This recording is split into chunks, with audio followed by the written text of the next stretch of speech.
দর্শক স্বাগত দীপ্ত সংবাদে, সাথে আছি আমি নুজহাত রাহনুমা। ত্রয়োদশ জাতীয় সংসদ নির্বাচনে বড় জয় পেয়েছে বাংলাদেশ জাতীয়তাবাদী দল বিএনপি। এখন পর্যন্ত প্রকাশিত কেন্দ্রভিত্তিক বেসরকারি ফলাফলে দলটি 200 আসনের মাইল ফলক অতিক্রম করেছে। বিএনপি নেতৃত্বাধীন জোট পেয়েছে 210টি আসন, বিপরীতে জামাত জোটের প্রাপ্ত আসনের সংখ্যা 74টি। এখনও কিছু আসনের ফলাফল ঘোষণা বাকি রয়েছে। ধারণা করা হচ্ছে দুপুরের মধ্যেই ফল ঘোষণা শেষ হতে পারে। ত্রয়োদশ জাতীয় সংসদ নির্বাচনে 299টি আসনে ভোট হয়েছে। একজন প্রার্থীর মৃত্যুর কারণে শেরপুর 3 আসনে নির্বাচন হয়নি। 12 ফেব্রুয়ারি একটি বিচ্ছিন্ন ঘটনা ছাড়া অনেকটা অবাধ সুষ্ঠুভাবে সম্পন্ন হয়েছে জাতীয় সংসদ নির্বাচন ও গণভোট।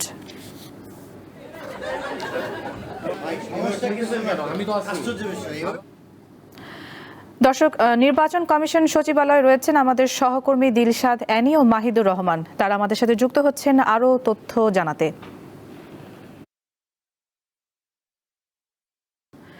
নতুন করে আর কয়টি আসনের ফল ঘোষণা হয়েছে? আপনাদের কাছে সবশেষ কি তথ্য আছে জানাবেন। জি নুজহাত, আপনি যেমনটি বলেছেন যে নির্বাচন কমিশন সচিবালয়ে কিছুক্ষণ পরই আপনার যে ভোটের যে তথ্য সেটি আমাদেরকে আপডেট জানানো হচ্ছে। কিছুক্ষণ বিরতি ছিল, আবার শুরু হয়েছে। নির্বাচন কমিশন সচিবালয়ের যে এসি সচিব আছেন, নির্বাচন কমিশনার যারা আছেন, তারা ফলাফল ঘোষণা করছেন। তো কিছুক্ষণ আগে আপনাদেরকে জানিয়েছিলাম ঢাকার যে আসনগুলোর কথা। এবার আমাদের হাতে এসেছে ঢাকার বাইরের যে আসনগুলো আছে সেই বাইরের আসন। তো শুরুতেই বলতে চাই টাঙ্গাইলের বিষয়ে। টাঙ্গাইলে কিন্তু এবার বিএনপির বলতে পারি আমরা যে ভূমিধস বিজয় হয়েছে টাঙ্গাইলে। তো টাঙ্গাইলের মোট 8টি আসনের মধ্যে টাঙ্গাইলের মোট 7টি আসনেই বিএনপি জয় পেয়েছেন, শুধুমাত্র টাঙ্গাইল 3 আসন ছাড়া। যেখানে টাঙ্গাইল 3 আসনের যিনি জয়ী হয়েছেন তিনি বিএনপির মনোনয়ন না পেয়ে স্বতন্ত্র প্রার্থী হয়ে দাঁড়িয়েছিলেন লুৎফর রহমান খান আজাদ। তিনি কিন্তু বিপুল ভোটে জয়ী হয়েছেন টাঙ্গাইল 3 আসন থেকে। আপনাদের আরেকটা বিষয় জানিয়ে রাখতে চাই, টাঙ্গাইল 7 আসনের বিএনপি প্রার্থী আবুল কালাম আজাদ সিদ্দিকী বিপুল ভোটে জয়ী হয়েছেন। তার নিকটতম প্রতিদ্বন্দ্বী প্রার্থী ছিলেন জামায়াতে ইসলামের প্রার্থী আবদুল্লাহ ইবনে আবুল হোসেন। তিনি পেয়েছেন ৭১,০৪০টি ভোট, আর বিএনপি প্রার্থী পেয়েছেন ১,৪১,২৫৩টি ভোট। এরপর টাঙ্গাইল 8 আসনের কথা যদি বলি, সেখানে বিএনপির প্রার্থী যিনি আছেন অ্যাডভোকেট আহমেদ আজম খান, তিনি পেয়েছেন ১,১৪,২১৭টি ভোট। তার নিকটতম প্রতিদ্বন্দ্বী প্রার্থী জামায়াত ইসলামের শফিকুল ইসলাম পেয়েছেন ৫৫,৭০৯টি ভোট। সেই সাথে আপনাদের ঢাকার বাইরে আরও দুটো আসন সম্পর্কে জানাতে চাই। সেটি হচ্ছে ঠাকুরগাঁ 1 বিএনপির মহাসচিব মির্জা ফখরুল ইসলাম লড়েছেন। তিনি বিপুল ভোট পেয়ে জয়ী হয়েছেন। তিনি যে ভোটারদের কাছ থেকে ভোট পেয়েছেন তার সংখ্যা হচ্ছে ২,৩৮,৮৩৬টি ভোট। তার নিকটতম যে প্রতিদ্বন্দ্বী প্রার্থী আছেন জামায়াতে ইসলামের দেলোয়ার হোসেন, উনি পেয়েছেন ১,৪১,০১৭টি ভোট। পঞ্চগড় 1 আসনে প্রচারণার সময় আমরা দেখেছি এনসিপির প্রার্থী সার্জিস আলম ব্যাপক প্রচারণা চালিয়েছেন, কিন্তু শেষ পর্যন্ত আসলে জয়ী হয়েছেন বিএনপি প্রার্থী নওশাদ জমির। উনি পেয়েছেন ১,৭৬,১৬৯টি ভোট, আর সার্জিস আলম পেয়েছেন ১,৬৮,০৪৯টি ভোট। তো আসন সংখ্যার আমরা ঢাকার বাইরে যে আসনের কথা বললাম, এই ছিল তথ্য। এখন আমি যাব, আমার সহকর্মী আছেন মাহিদুর রহমানের কাছ থেকে আমরা জানতে চাইব, আমাদেরকে জানাবেন যে আজকে আসলে কয়টা নাগাদ পর্যন্ত ভোটের যে ফলাফল, চূড়ান্ত ফলাফল আমরা জানতে পারবো। সে বিষয়ে তো আপনি তথ্য নিয়েছেন, আপনার জানা মতে কতক্ষণ লাগতে পারে? হ্যাঁ, আপনি যেমনটি বলছিলেন যে ধীরে ধীরে কিন্তু আসন সংখ্যা বাড়ছেই। নির্বাচন কমিশনের সাথে আমরা যখন কথা বলেছি, তারা কিন্তু বিরতিহীনভাবে একের পর এক আসনের রেজাল্টগুলি কিন্তু আমাদের সামনে তুলে ধরছেন। আমরা যতটুকু শেষ খবর পর্যন্ত 276টি আসনের এই পর্যন্ত কিন্তু ফলাফল ঘোষণা করা হয়েছে। তো আমরা যখন কথা বলেছি, আমরা তাদের কাছে জিজ্ঞেস করেছি যে আনুমানিক কতক্ষণ লাগতে পারে পুরোপুরি ফলাফল আসার জন্য। তো তারা আমাদেরকে জানিয়েছে যে যেহেতু আজকে শুক্রবার একটি বিশেষ দিন, আর এই মুহূর্তে ঢাকায় একটি অস্থিরতা কাজ করছে রাজনৈতিক দলগুলোর মধ্যে, তারা খুব চেষ্টা করছে যে যত দ্রুত সম্ভব, এবং কেউ কেউ আশা করছে যে জুম্মার নামাজের আগেই যাতে বাকি যে ফলাফলগুলি আছে সেগুলি প্রকাশ করার জন্য। আমরা দেখেছি যে মোটামুটি সব আসনেই কিন্তু চলে এসেছে। এর মধ্যে রংপুর বিভাগের রংপুর, গাইবান্ধা এবং লালমনিরহাট আসনের কিছু ফলাফল এখনও বাকি রয়েছে, তবে তারা আশাবাদী যে খুবই দ্রুতই আমাদেরকে এই ফলাফল জানাবে। তো ফলাফল জানালে আমি অবশ্যই আপনাকে জানিয়ে দিব। ধন্যবাদ মাহিদ আপনাকে। তো আপনি যেমনটা জানছিলেন যে আপনার মাধ্যমে দর্শকদের জানিয়ে রাখতে চাই, ভোটের চূড়ান্ত ফলাফল পেতে আমাদেরকে আরও কিছুক্ষণ অপেক্ষা করতে হবে। চূড়ান্ত ফলাফল পাওয়া মাত্রই আমরা আপনাদেরকে জানিয়ে দেব। তো এই ছিল এখানকার সবশেষ তথ্য। দর্শক, আমরা শুনছিলাম সহকর্মীরা সবশেষ তথ্য নিয়ে আমাদের সাথে যুক্ত ছিলেন। ধন্যবাদ অ্যানি এবং মাহিদুর।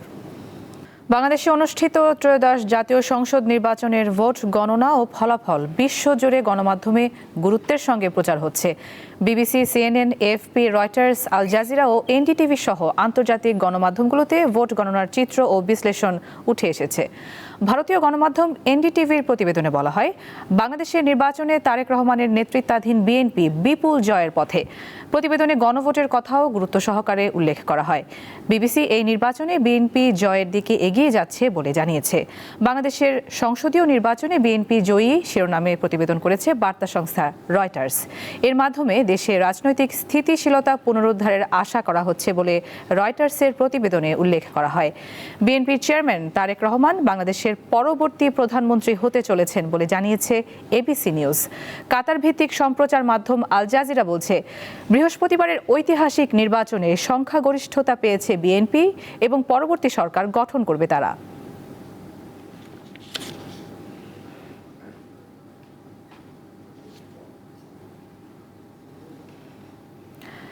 এবারে নির্বাচনে চট্টগ্রামেও আধিপত্য দেখিয়েছে বিএনপি।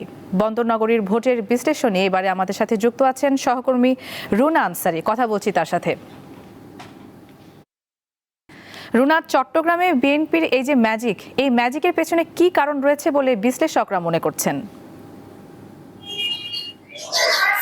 নুজহাত, আমরা যেহেতু গতকাল রাত 3টা পর্যন্ত চট্টগ্রামের প্রায় 16টি আসনেরই কিন্তু ফলাফল আমরা পেয়েছি, একটি আসন বাদে।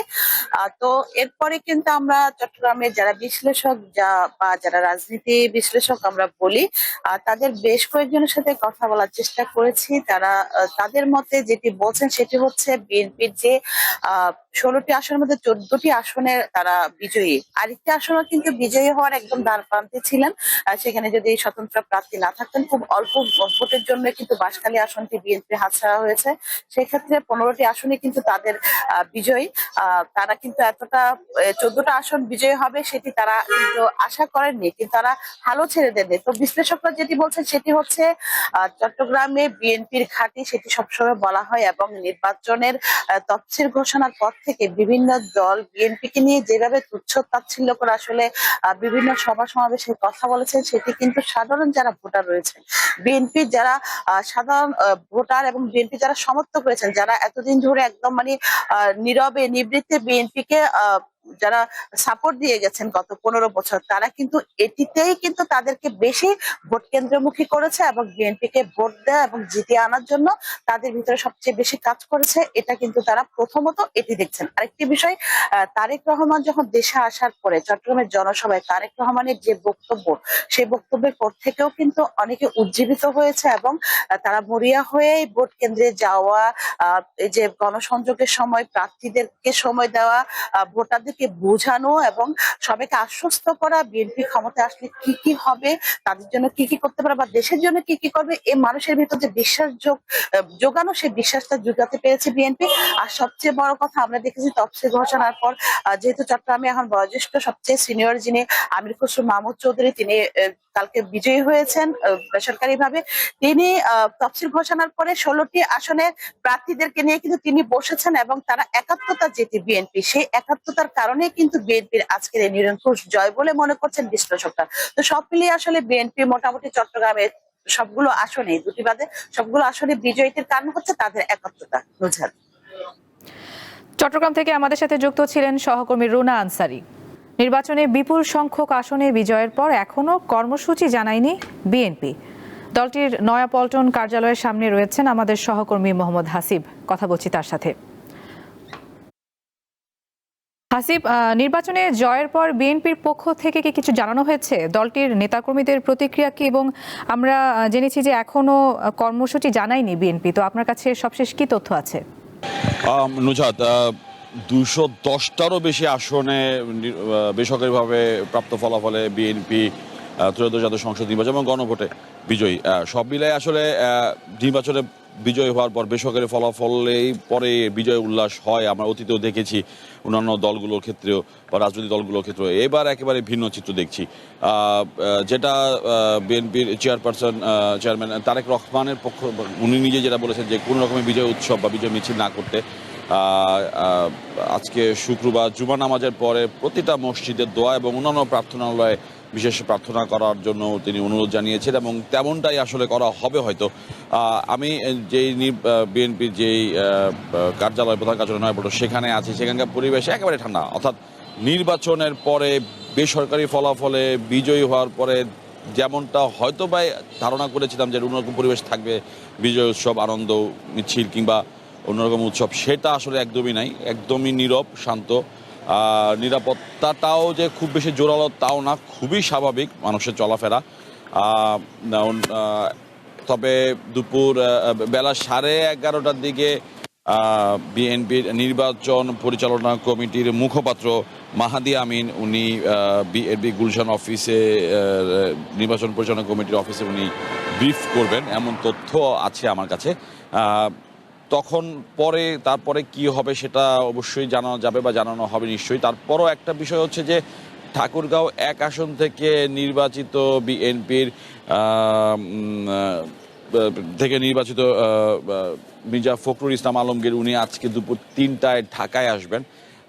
অবশ্যই আসার পর হয়তো বা একটা কিছু আমরা জানবো যে এই নির্বাচনের ফলাফলের মানে বেসরকারি এখন পর্যন্ত পাওয়া বেসরকারি ফলাফলের উপর বা ফলাফলের বিপরীতে তারা কোনো রকমের আনন্দ মিছিল বা কোনো কিছু করবে কিনা। যদিও যে বিষয়টা থাকে যে একটা সরকারি গেজেট, যেটা জানতে পেরেছি বা নিশ্চয়ই আপনি বা দর্শকরা জানেন যে 14 তারিখই গ্যাজেট আকারে ফলাফল প্রকাশ করা হবে, তো আনুষ্ঠানিক যেটাকে বলা হয়। তো সব মিলে হয়তো বা তারপরে আমরা এরকম একটা কিছু হয়তো আমরা পাবো যে একটা বিএনপি বিজয় মিছিল বা বিজয় উৎসব তারা করছে। আমি যেটা জানিয়েছিলাম যে এখানকার পরিবেশ একেবারে শান্ত, কোনো রকমের অস্থিরতা বা কোনো কিছু নাই।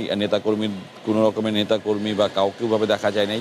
সাধারণ মানুষ তাদের স্বাভাবিক জীবনযাত্রা যেভাবে চলাফেরা তারা করছেন বা যেভাবে এই রাস্তা দিয়ে গাড়ি বা অন্যান্য যে কোনো যানবাহন চলে ঠিক সেভাবে চলছে।